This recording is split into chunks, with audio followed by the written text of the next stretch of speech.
Peoples party और MQM के दरमियान मुज़ाकरात मुत्तहिदा कौमी मूवमेंट 4 साल बाद सिंध असम्बली की कायमा कमेटियों का हिस्सा बनने को तैयार।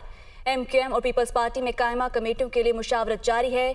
एमक्यूएम को सिंध असम्बली में 4 कायमा कमेटियों की चेयरमैनशिप मिलने का इम्कान है, जबकि पीटीआई की वजह से एमक्यूएम भी गुज़श्ता 4 बरसों में सिंध असम्बली की कायमा कमेटियों का हिस्सा नहीं बनी। सिंध असम्बली की पब्लिक अकाउंट्स कमेटी में भी अपोजिशन जमातों की नुमाइंदगी नहीं है।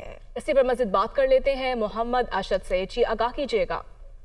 जी बिल्कुल, देखिए पीपल्स पार्टी और एमक्यूएम के दरमियान मुज़ाकरात का सिलसिला जारी है। ज़राए तस्दीक करते हैं कि मुत्तहिदा कौमी मूवमेंट 4 साल बाद सिंध असेंबली की कायमा कमेटी हिस्सा बनने को तैयार हो गई है। इस वक्त एमक्यूएम और पीपल्स पार्टी के दरमियान कायमा कमेटियों के हवाले से मुशावरत का सिलसिला जो है जारी है।